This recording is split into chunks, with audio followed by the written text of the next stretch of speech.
Capítulo 8, versículo 44, diz assim a palavra de Deus: Vós tendes por pai ao diabo, e quereis satisfazer os desejos de vosso pai. Ele foi homicida desde o princípio, e não se firmou na verdade, porque não há verdade nele. Quando ele profere mentira, fala do que lhe é próprio, porque é mentiroso e pai da mentira. O diabo, ele é mentiroso e é o pai da mentira. Vamos orar? Vamos fechar os nossos olhos. Curve a sua cabeça nesse momento. Senhor, eu quero te pedir nesta manhã que o Senhor possa falar conosco, que o Senhor possa falar aos nossos corações, que o Senhor possa ministrar aos nossos corações de forma clara, objetiva, essa palavra agora lida. Abençoe os que assistem este culto, os que assistirão posteriormente a palavra, que nós sejamos ministrados por Ti, Senhor. E eu também te peço, Pai, tira agora toda a distração, tudo aquilo que quer roubar a nossa atenção nesta manhã. Eu repreendo, Senhor, em nome de Jesus. E eu te peço, meu Pai, nos abençoe. Fale conosco, em nome de Jesus. Amém. Você pode aplaudir Jesus bem forte, glórias a Deus. Aleluias. Queridos, Deus, Ele ministrou no meu coração essa palavra de hoje. Joyce, abaixa um pouquinho para mim essa música. Glória a Deus. Deus ministrou no meu coração essa palavra de hoje nessa semana. Na verdade, quando eu estive no programa de TV, fui gravar o programa, fui participar desse debate, e nós estávamos debatendo um tema que está lá em Apocalipse, no capítulo de número 12, que fala sobre o diabo. E o tema que nós debatemos no programa foi acerca do diabo como acusador. Se o diabo, ele ainda é acusador dos homens, né? E é claro que nós temos textos na Bíblia que falam acerca dessa verdade. E quando nós olhamos para textos, deixa para depois, Gabriel, tá? Senão vai acabar me distraindo. Quando nós falamos de textos que apresentam o diabo como acusador, nós temos, por exemplo, o texto em Jó, que a palavra, quando fala lá no livro de Jó, vai dizer que o diabo foi perante Deus para acusar a Jó. E qual foi a acusação que o diabo fez acerca de Jó? Que Jó só servia a Deus, que Jó só era leal a Deus, que Jó somente adorava a Deus, porque Deus tinha cercado Jó de bens. Quem entendeu, diga amém. Essa foi a acusação.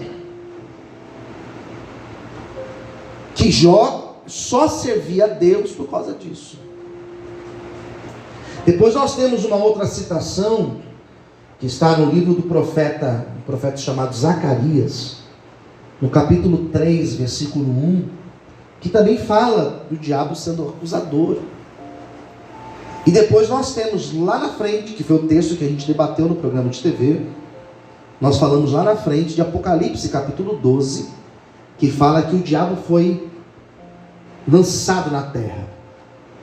Ele que é o acusador. Então nós falamos desse texto.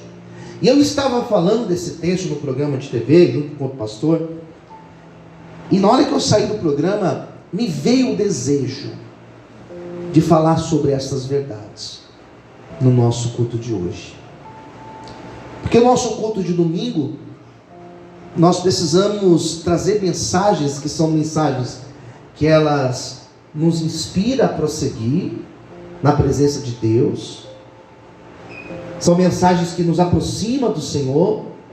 Mas nós precisamos também, sobretudo, trazer mensagens que elas trazem doutrina para a igreja.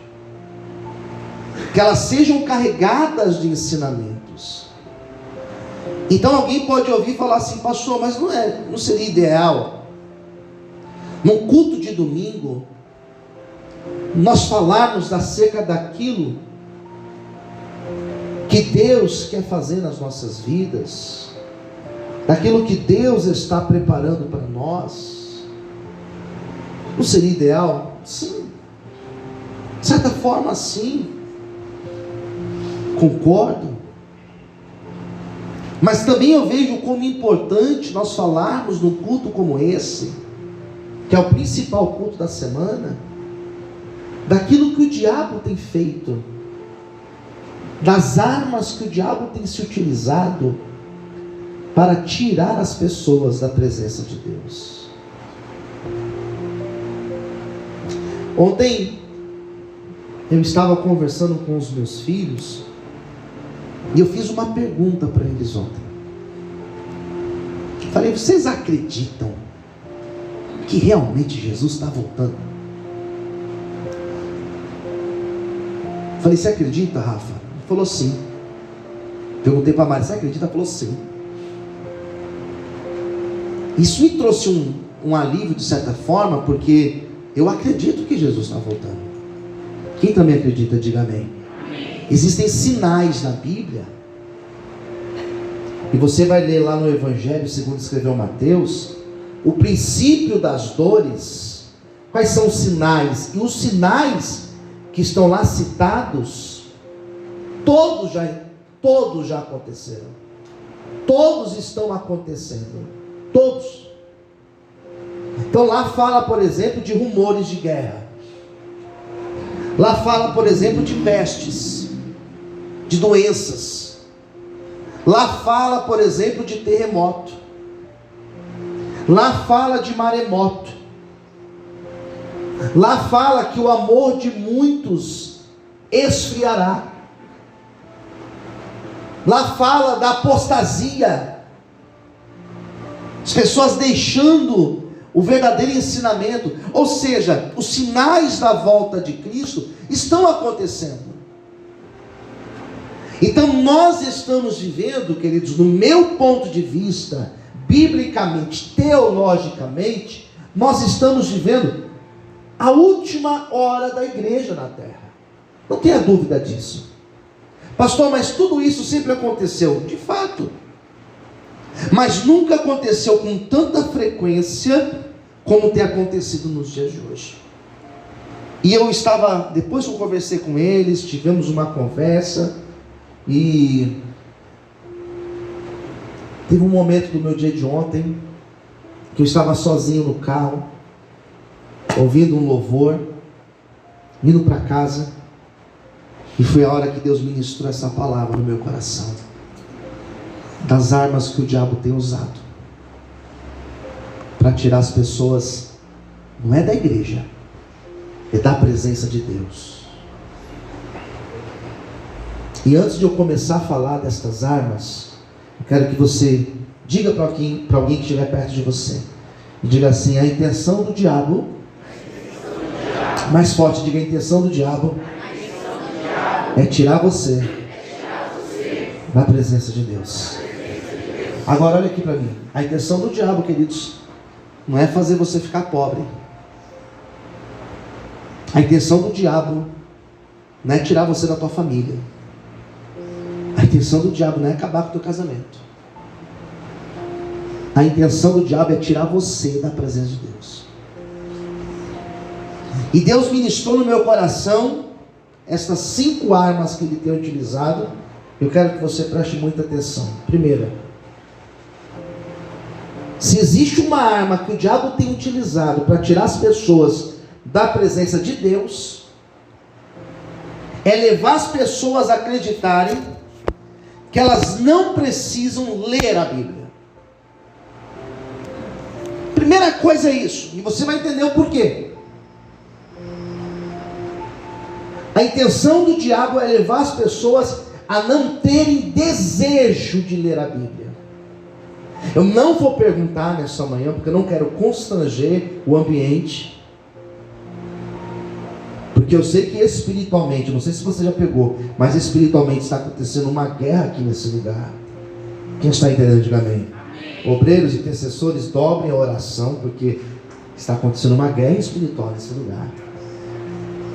E a intenção do diabo é tirar o desejo de ler a Bíblia. E eu arrisco dizer que se eu perguntar num auditório como esse, quantas pessoas aqui já leram a Bíblia, eu arrisco dizer que nem 10% já leram a Bíblia. Vou além. Nós temos um grupo de obreiros aqui nessa igreja. No nosso grupo, acho que é 41 ou 42 obreiros, contando comigo. E se eu perguntar naqueles 41 e 42, sem mentira, quantos de vocês já leram a Bíblia? Eu talvez acho que 10% vão dizer, eu já li a Bíblia. A maioria de nós jamais fizemos a leitura de pelo menos uma vez da Bíblia. Isso é constrangedor, porque uma vez que eu não conheço a Bíblia, eu sou enganado facilmente. O diabo é mentiroso. Uma vez que eu não conheço a Bíblia, eu sou levado por ventos de doutrinas. Eu não estou falando de fazer teologia, eu estou falando de fazer leitura bíblica. E não é apenas a leitura devocional, aquela leitura que você pode fazer, de você abrir um texto e ler um texto. Você me ouve aqui pregando João 8, você chegar na tua casa, eu vou ler João 8 inteiro, para ver o que está dizendo aqui. Não é isso. É uma leitura sistematizada, estruturada. Ler realmente, estudar a Bíblia. Nós estamos lidando com uma geração que tem a Bíblia, que tem o celular,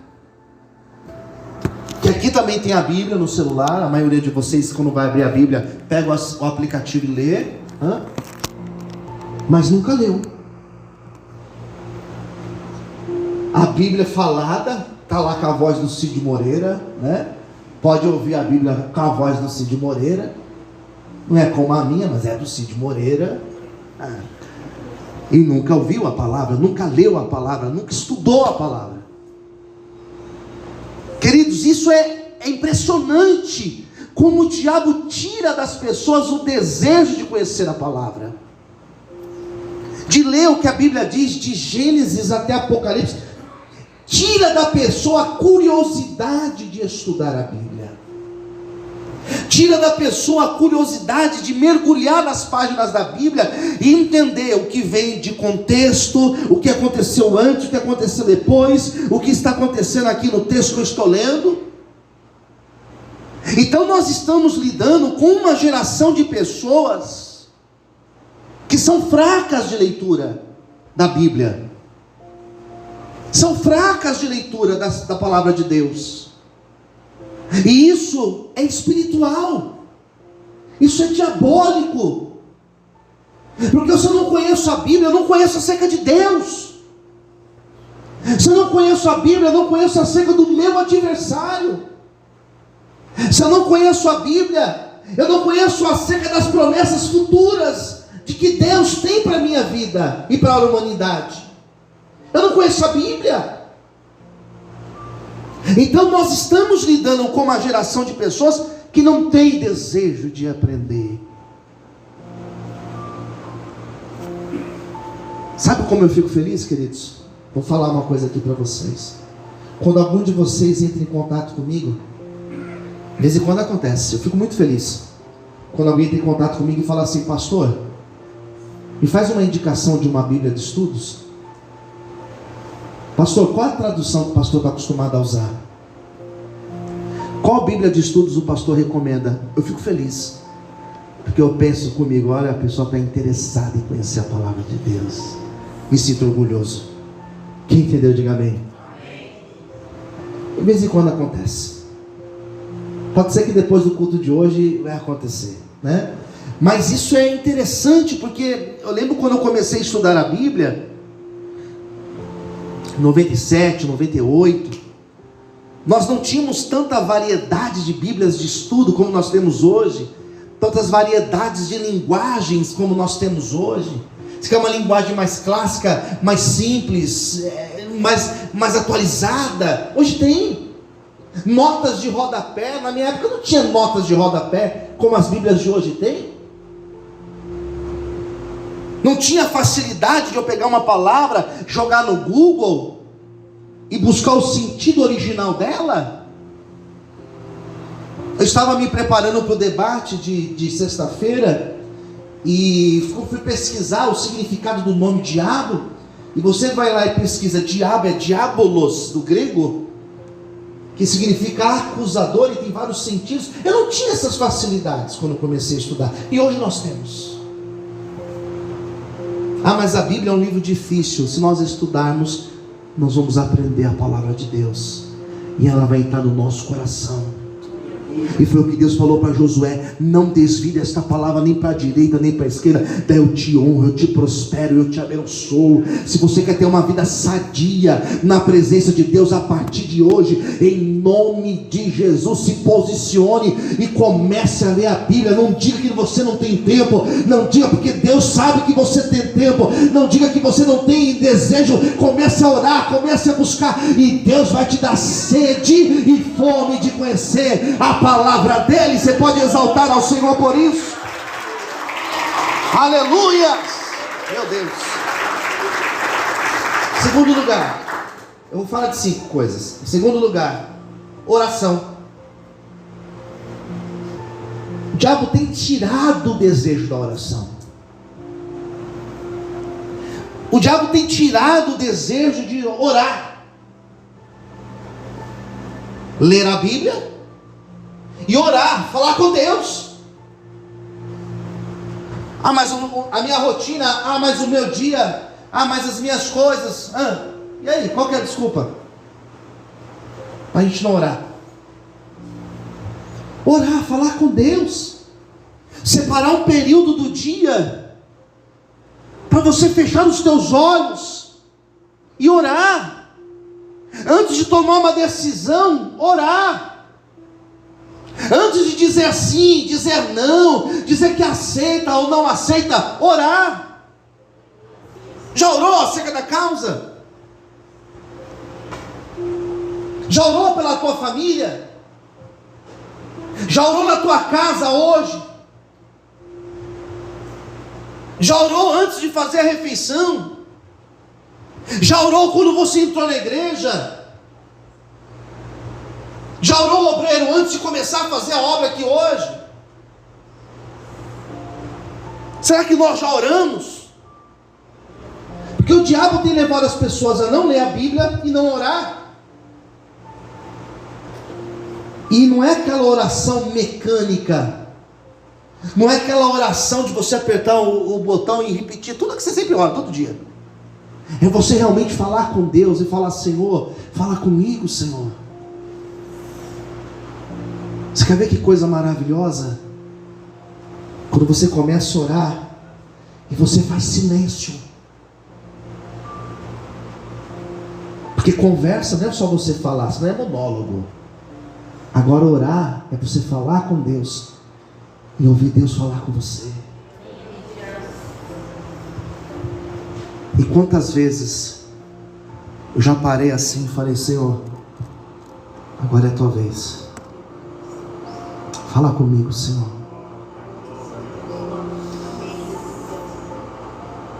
E não é um silêncio insuportável. É um silêncio onde você contempla a glória de Deus. E Deus começa a falar no teu coração.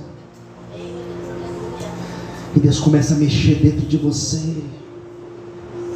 E daqui a pouco Deus te faz lembrar de alguma coisa que você fez. E você fala assim: Senhor, eu não tinha que ter feito. E Ele te leva a um constrangimento que não te afasta, mas é um constrangimento que te leva a pedir perdão e se reconciliar com Ele. E quando você ora, Deus começa a trazer inspiração.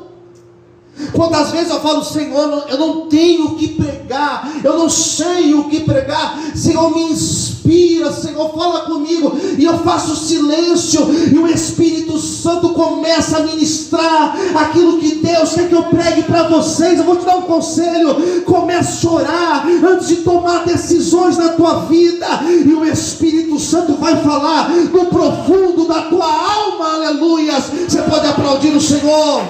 Glória a Deus. Ora, ler a Bíblia. 2, orar. Terceiro lugar, o diabo tem enganado muitas pessoas acerca do congregar. Fala para o seu irmão do lado: não deixe de congregar. Diabo, olha aqui para mim.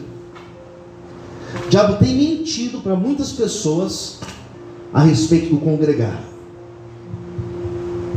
E eu vou falar de algo que tem acontecido há pelo menos 5, 6 anos para cá. Como pastor eu falo isso, pastor de igreja. 5, 6 anos para cá, o negócio de congregar começou a ficar cada vez mais difícil. Começou a surgir um termo que não existia. Qual termo? Desigrejado. Esse termo não existia. E o que é o desigrejado? É a pessoa que crê em Deus, que é cristã, que é evangélica, mas não congrega. Nós tínhamos um termo que se usava, que era o seguinte: o católico não... Você conhece esse termo? Católico não praticante. O que é o católico não praticante? É o católico que não vai na missa. É o católico que não comunga. É o católico que não confessa. Esse católico é chamado de católico não praticante. Hoje nós temos o evangélico não praticante, ou o desigrejado. Não tem igreja, não congrega em lugar nenhum, não tem pastor, e se alimenta de tudo aquilo que ela capta da internet. Então ela ouve o pastor Luciano, a pregação que o pastor traz no domingo, mas na segunda-feira ela ouve outro pastor lá, ouve, por exemplo, Hernandes Dias Lopes.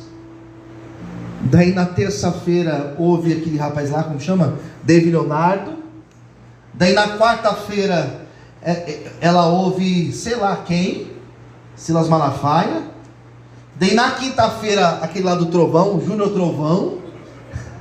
Daí na sexta-feira aquela pregadora lá, Camila Barros. Daí no sábado e vai misturando tudo. Eu não estou dizendo que o A e o B e o C não são bons. Não é isso que eu estou dizendo. O que eu estou dizendo é que não tem uma referência. Quem entendeu, diga amém. Tem pastores que eu respeito, que se você ouvir eles vão ensinar para você que Jesus vai voltar para arrebatar a igreja depois da tribulação. Daí tem pastores que eu respeito, que você vai ouvir eles dizendo que Jesus volta antes da tribulação. E aí, pastor, o que eu faço? E aí? Você está se alimentando de tudo? Você mistura doce com salgado e não quer que faz mal? E come dobradinha, e come um baião, e toma um caldo de cana? E come um pouco de feijoada, e come paçoca, e come cocada, e come um pastel, e vem falar que a culpa é da vinagrete. Dá um tempo. Você mistura tudo. Então tem pessoas que elas não congregam, não estão em lugar nenhum. Eu não preciso estar na igreja. Diabólico isso. Eu não preciso congregar, é diabólico. Eu não preciso ter compromisso dentro de uma igreja. Onde está escrito isso? Eu não preciso ter um pastor. Quem disse isso? Me mostra na Bíblia. Eu não preciso que ninguém me oriente. Eu vou lá, eu sou autônomo. Quem é autônomo? Quem disse que nós somos autônomos? Está lá na Epístola aos Hebreus: não deixe de congregar. As pessoas antigamente, nós tínhamos que falar: olha, os cultos da semana, vem participar, os cultos da semana, uma bênção, vem para o culto. Hoje em dia nós temos que falar do culto de domingo, domingo não deixe de vir não, é importante você estar aqui, trazer a família, trazer os filhos. E hoje em dia, é culto de ceia. Gente, não deixa de ceiar, são 12 ceias no ano, não deixe de participar da ceia. Por quê? Porque as pessoas estão cada vez mais descompromissadas com congregar. Não é mais importante estar na igreja. Eu não preciso assistir o culto porque eu tenho a transmissão do culto, pastor. Eu assisto aqui. Se você não pode vir na igreja por algum motivo razoável, talvez de enfermidade, talvez porque você está trabalhando, assista, seja ministrado. Mas se você tem condições de estar aqui nesse ambiente, junto com os irmãos, orando um pelo outro, ceando junto, comungando junto, ofertando aqui junto com os irmãos, faça, e Deus te honra, Deus te abençoa, e Deus fala no teu coração, aleluia. Você pode exaltar a Deus por isso? Aleluia. Não deixe de congregar.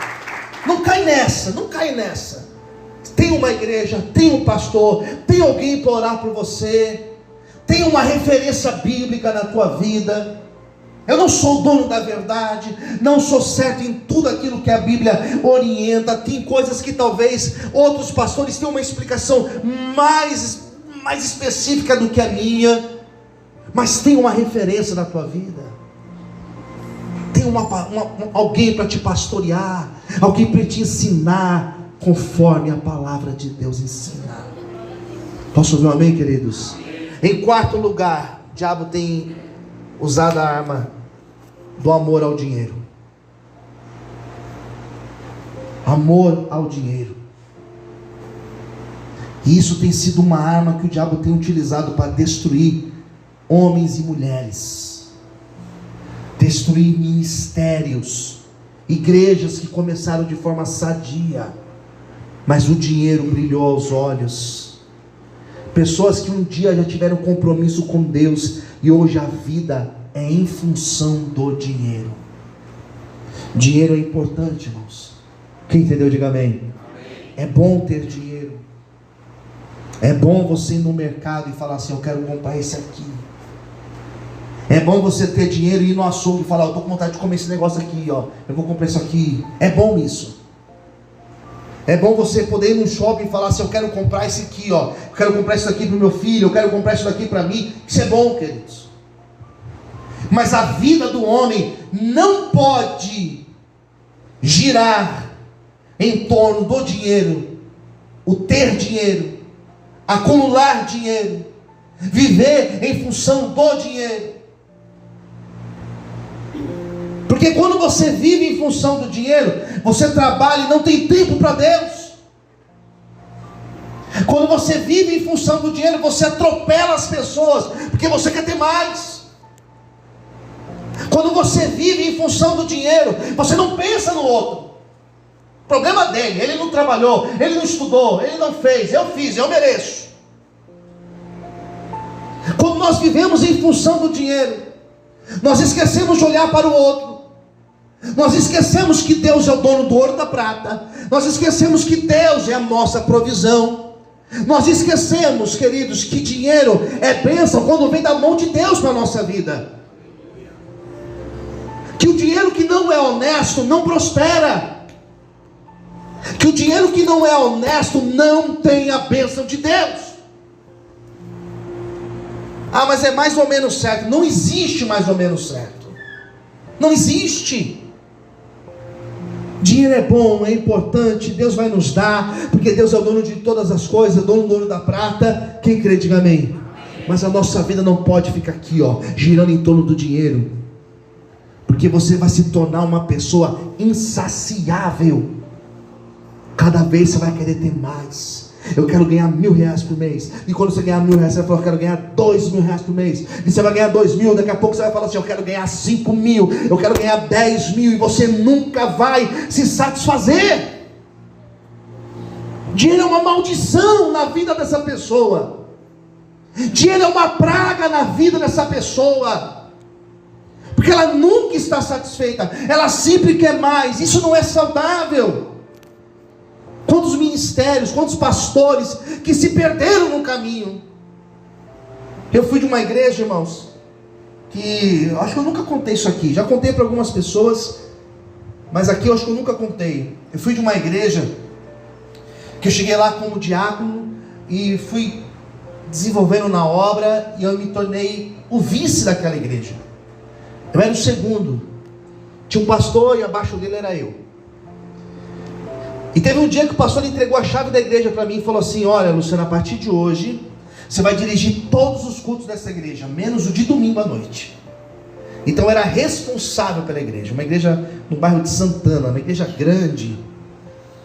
E eu comecei a dirigir os cultos, e eu lembro que naquela época, alguns pastores de uma outra igreja, que eu não vou citar o nome, mas uma igreja que gosta de falar de dinheiro, talvez vocês saibam qual é essa igreja, começaram a congregar lá, queridos. E eles entraram na mente do pastor e começaram a influenciar o pastor a mudar o esquema do culto. Aqui vocês ministram uma oferta para o culto. Da igreja que nós vimos lá nós ministrávamos 4 ofertas no culto. Uma oferta só é pouco. E o pastor, acho que os olhos dele, os olhos brilharam. Ele chegou para mim e falou assim: pastor Luciano, a partir de hoje nós vamos mudar o esquema aqui. Nós vamos ministrar 2 ofertas para o culto. E eu falei: pastor, não mexe com isso não, pastor. O povo já está ofertando, o povo já está abençoando, e Deus já está abençoando eles. Não faça isso, pastor. Ele: não, mas vamos fazer isso. E eu lembro que eu tomava conta dessa igreja, e eu também tomava conta de um trabalho no Morumbi. Falei: pastor, como eu vou chegar lá no Morumbi para os irmãos que abençoam tanto? E eu vou falar para eles que agora são 2 ofertas, pastor. Eu não tenho coragem. E resumindo, queridos, eu falei assim: não dá para eu ficar. E eu entreguei a chave e falei: pastor, eu estou me desligando do ministério. Não quero fazer isso. E a obra continuou, mas hoje a igreja nem existe mais. Mas resumindo, queridos, quantos pastores que começaram no caminho e o dinheiro encantou e se perderam, saíram do propósito de Deus.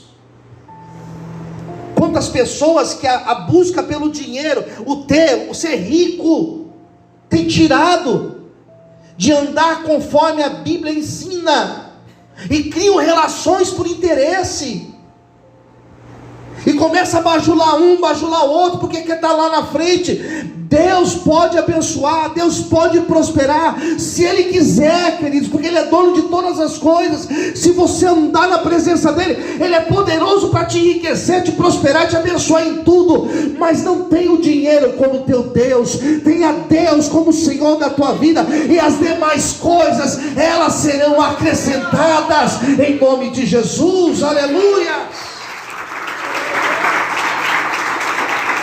Eu quero terminar agora dizendo da 5ª arma e última. O diabo tem colocado a falta de temor no coração das pessoas.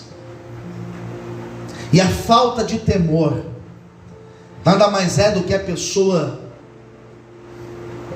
desacreditar daquilo que a Bíblia fala acerca de Deus. Então existem pessoas que acreditam que Deus é bom, que Deus é amor, que de fato Deus é amor, bom, mas algumas pessoas esquecem que Deus é justiça, e Deus Ele é justo. Quem entendeu, diga amém. Fala para o seu irmão do lado: Deus Ele é justo. Às vezes eu sou confrontado com algumas pessoas me perguntando: pastor, mas não vai falar nada? Você não vai fazer nada? Você não vai se justificar? Não, mas você tem que... Não vou. Porque se de fato Deus é justo, Deus vai manifestar a justiça dele. Aleluia. Ponto final. Se Se eu acredito na Bíblia, eu acredito que Jesus está voltando. E se eu acredito que Jesus está voltando, eu vivo a minha vida hoje como se Jesus fosse voltar hoje antes da meia-noite. Sabe aquele louvor que a gente canta aqui, Última Chance? Sabe tocar lá, Gabriel? Sabe? Se eu realmente acredito que Jesus está voltando, eu vivo o culto de hoje como se fosse o meu último culto. Eu prego como se fosse o meu último culto, porque Jesus está voltando. E se Ele não voltar hoje, Ele pode me chamar hoje, Ele pode chamar você hoje. E as pessoas têm vivido um estilo de vida como se ela não fosse morrer. Tem vivido um estilo de vida como se Jesus não fosse voltar. Essa semana eu estive no médico e eu estou fazendo uns tratamentos, estou fazendo vários exames, fazendo um monte de exames. E a médica olhou para mim e falou assim: rapaz, você tem que se cuidar, você precisa... E começou a falar que eu precisava, passou um monte de remédio, porque se você viver assim, você é como uma bomba relógio. Falei: sério, doutora? Eu falei: é, bomba relógio, pode explodir qualquer hora. Eu falei: sangue de Jesus tem poder. Pensei comigo: ô Senhor, espero que o pavio seja bem longo, né? Para não estourar agora, não. Mas qualquer momento, irmãos, Jesus pode chamar a gente. Ah, mas eu estou cheio de vida aqui, eu sou atleta. É, irmãos, eu sei. Mas gente cheia de vida também morre. Quem concorda, diga amém. Acidentes acontecem, tropeça e cai, fica doente, bate um carro, e aí? Então o diabo tem mentido para as pessoas, como se as pessoas fossem viver e tivessem várias chances, várias fichas para queimar. Várias fichas para queimar. E hoje é o dia que o Senhor fez. Lembra da época do talão de cheque, irmãos? Hoje não se usa mais, é muito pouco, né? E eu lembro que já tive talão de cheque alguns anos atrás. Eu lembro que quando ficava só uma folha ali, tinha que tomar muito cuidado para preencher, porque não tinha uma outra substituta. E se você preenchesse um valor errado, não podia rasurar, né? Não podia passar aquele branquinho lá para... Não podia, sem rasura. Então você tinha que tomar bastante cuidado para não errar.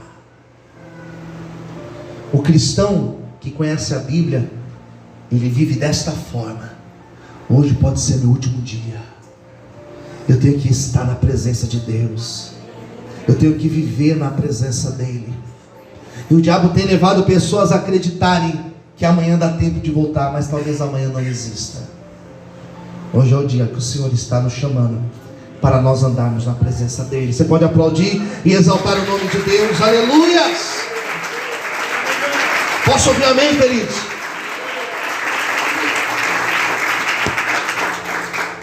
Leia a Bíblia, ore, congregue, não coloque o dinheiro como teu Deus, não faça do dinheiro teu Deus.